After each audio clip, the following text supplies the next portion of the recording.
Ay ng pagkakataong makahuntahan po ngayon ang Undersecretary for Governance and Operations po ng Department of Education si Dr. Malcolm Garma. Dr. Garma, sir, Yusek, maraming salamat po at good morning. Yeah, good morning. Morning sa mga tagapakinig ninyo at taga-subaybay. Opo. Sige, unahin ko na po, sir. Di ba kayo po ay nagsagawa rin nung humihingi po kami nga ng interview before ng sarili po ninyong investigation. Nagpunta po kayo doon sa Tacloban. Can you give us an update, sir? Okay. So yung pagpunta namin doon ay talaga ang purpose natin is kamustahin at tignan kung ano yung kalagayan ng mga naging biktima, no? Lalong-lalo na yung mga estudyante natin. So yung unang araw, nung gabi lumapag na kami sa Tacloban City at ang inuna namin ay ang mag-ikot doon sa mga ospital na kung saan nandoon yung mga bata o estudyante na naging biktima, no? At nagpaabot na rin ng during that time nagpaabot na rin ng DepEd ng counting tulong pinansyal nang sa ganun may panggastos naman yung ating mga pamilya, no, ng mga biktima. So far magandang balita naman kasi doon sa unang dinatnan namin nung Monday ay dalawa pa yung nasa ICU, no, at naghihintay ng operasyon during that time. Pero kagabi mukhang isa na lang yung nasa ICU at on their way to recovery na. At ganun din yung iba na nasa mga regular wards na. So yun po yung unang gustong bigyan ng pansin ni Secretary Sani. Opo. Na masiguro muna yung kaligtasan at kalagayan ng mga bata. At pangalawa po ay yun nga, no, kinabukasan sumunod po sa atin si Secretary at siya mismo ang nanghingi ng briefing, no, from the school officials, from PNP, from the other agencies like DSWD, DOH, nang sa ganon makita kung nasaan na yung investigasyon natin regarding doon sa shooting incident natin.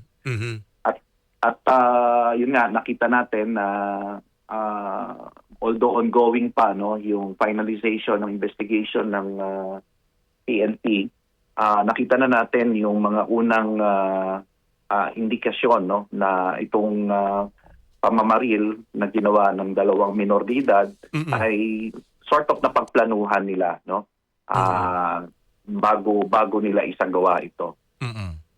Alright. So yan po muna yung magiging update natin with regards to the conditions, no, of the patients. Again, we have conveyed our deepest sympathy to the families of the casualties. At nakapasyal na rin tayo at si Sec Sani doon sa mga namatayan. Opo. Yusek, I also understand meron kayong sanib puwersa ngayon ng DSWD para po sa psychosocial intervention? Yes. Hindi lang DSWD, meron din po tayong teams coming from DOH, from the from the academic institutions, from the private sector, and from some non-government organizations. Medyo malawakan kasi, no, yung kailangan magsailalim ng psychosocial first aid. At narinig ko kanina parang nabanggit mo na that it may lead to PTSD, no, yung post-traumatic stress disorder syndrome disorder. So mukhang meron ng mga ganong indikasyon, no, especially among the learners. So mas mahaba-haba pang intervention ang kailangan isagawa at maaring mangailangan talaga ng mas malalim na pagtingin ng mga professionals dito. Alright. Oo nga po kasi siyempre, no, kasi sabi ko nga ho din kanina yung mga, binanggit ninyo yung mga nasa ospital pero kailangan na rin siguro ng assistance or guidance dun sa mga guro, di ba sir? At saka iba pang estudyante na sobra hong na-trauma dun sa insidente. Yes. So ano po ang naging hakbang po natin ngayon? As of kahapon, inuna natin yung mga estudyante, no? At marami-rami na rin po yung mga batang nagsailalim o nagpasailalim dito sa ating psychosocial first aid. Baka ngayong araw na ito ay mga guro naman, no, ang isunod. At hindi lang guro, pati parents actually kasama doon sa kakausapin, no, for the debriefing.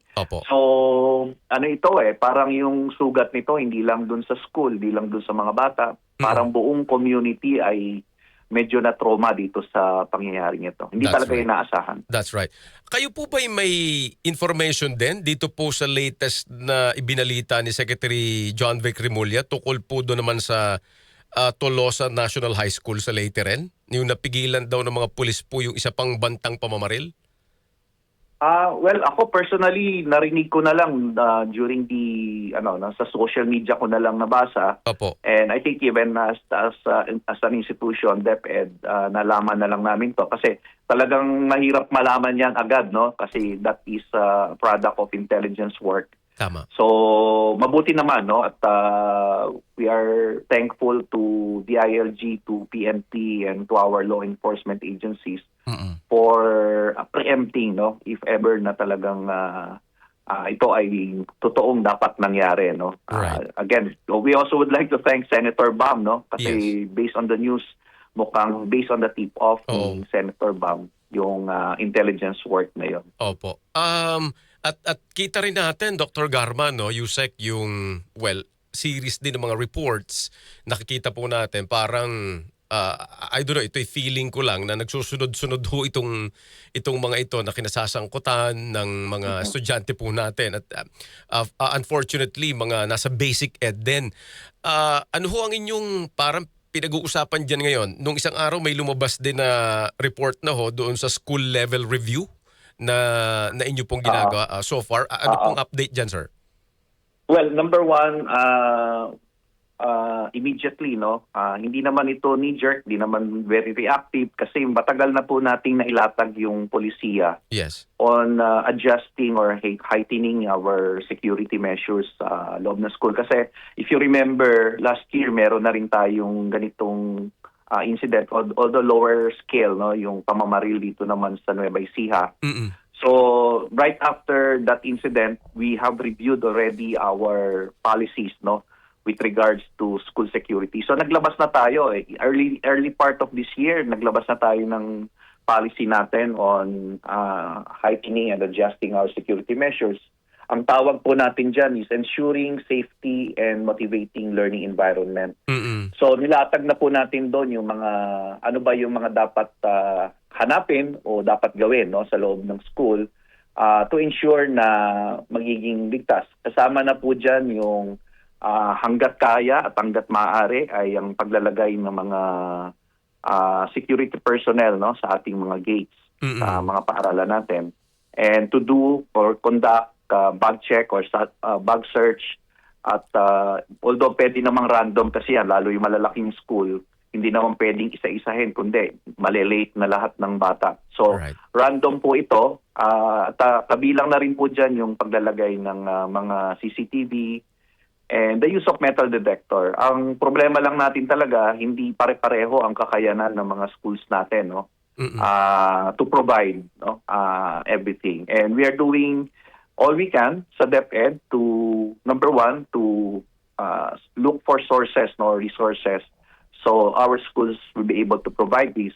And we are very thankful also, no, to our partners, to the local government units, no, for stepping up, no, and providing these necessities for heightened security measures natin. Mm-mm. So, yan po yung isa. And then now, we are again reiterating. So ngayon, ang ginagawa na natin is really, we have already made an inventory of sino yung mga schools na kailangang tulungan. Opo.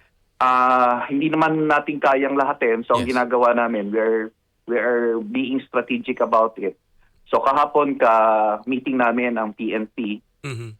At doon namin hinihingi sa kanila, no, para makita rin kung ano yung mga hotspot areas natin. Para yun ang unahin natin.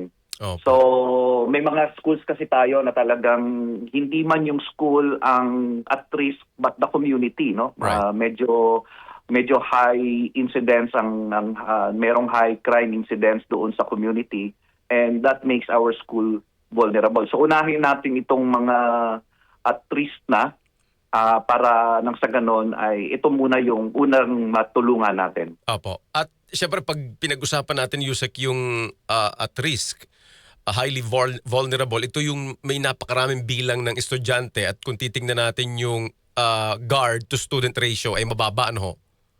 Yes. Marami tayong ganyan, no, especially in the highly urbanized areas, no, like Yes. NCR. Yes. So talagang kulang, no, kung magbibilang tayo ng ratio. Oo. In fact, it's one of the topics that we have discussed yesterday with PNP, no, yung ano ba talaga yung ideal ratio natin. Yeah. It may not be comparable, no, doon sa police population ratio, but based on threat assessment, ano ba talaga ang dapat na bilang ng security personnel? Saka hindi lang yung guards na nasa gate, kailangan may umiikot talaga sa loob ng mga schools, especially yung mga big schools natin. Yeah. And again, we are also trying to make an inventory doon sa mga perimeters natin, no?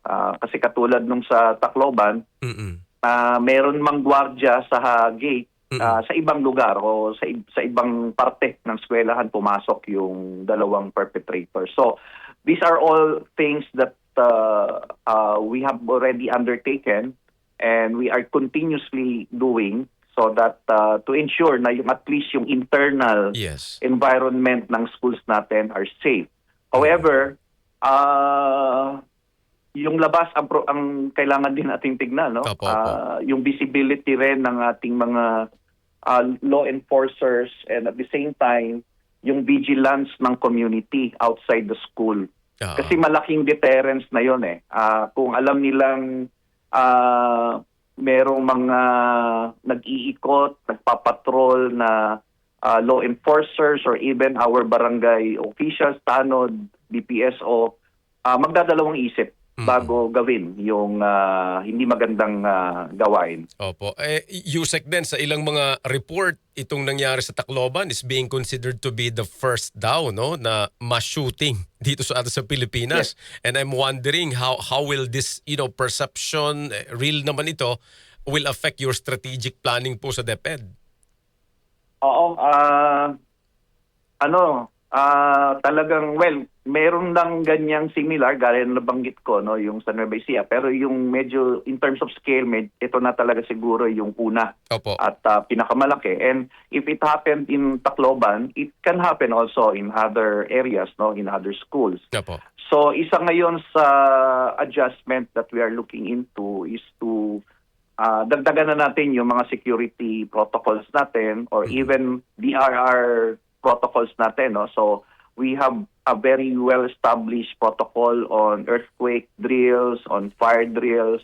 So now what we are looking into, we have developed a contextualized drill for our schools in terms of yung active shooting natin. So baka it's high time talaga that we now make it, no, an integral part of our preparedness. Opo. So yan po. But of course, DepEd would not have that expertise. So we will be seeking the guidance and help of our law enforcement agencies. At napairating na po natin ito kahapon Right. sa ating kapulisan. At dagdagan ko lang po, yung pong sa fire, di ba, nag-iikot po ang ating mga fire officials, fire personnel para check-in yung fire safety ng mga schools natin. So kahapon ang isa sa mga recommendation namin is i-intensify din ng ating police, ating Philippine National Police, yung audit check, no, ng ating mga schools in terms naman of security. Opo. So ito po yung some of the initial measures that we have already undertaken and continuously undertaking. Right. Yusek, alam po namin nagmamadali kayo. Quickly lang, baka may update kayo doon naman po sa mga stabbing incidents sa Cavite nang involved din po ay mga eskwelahan? Well, ongoing yung investigation, both yung civil, criminal, and administrative nito, no. Opo. But again, ang concern ng DepEd dito is again number one, to make sure that yung mga naging biktima, no, nung stabbing incident would recover as soon as possible. And same thing, we have also mobilized teams, no, to administer yung psychosocial first aid Okay. and even PTSD procedures, no, Right. or intervention. Kasi maraming bata rin yung naka-witness nung pananaksak na yon. At we have already, well, hindi lang coordinated, but we already have instructed the school, that private school, to really make sure na yung security measures nila would be taken care of. Alright. Ako, Yusek, maraming salamat. Yes, sir. By the way, Opo. ito lang, may nagpahabol lang. Nakalabas na pala sa ospital, no, yung mga naging biktima O yun. ng Cavite, yung sa Sa Gentry Cavite. Okay. stabbing incident natin. Alright. Yusek, maraming salamat sa information at sa panahon mo, sir, ha? Thank you po. Yes, thank you. Thank you. Si Dr. Malcolm Garma, Undersecretary for Governance and Operations ng Department of Education.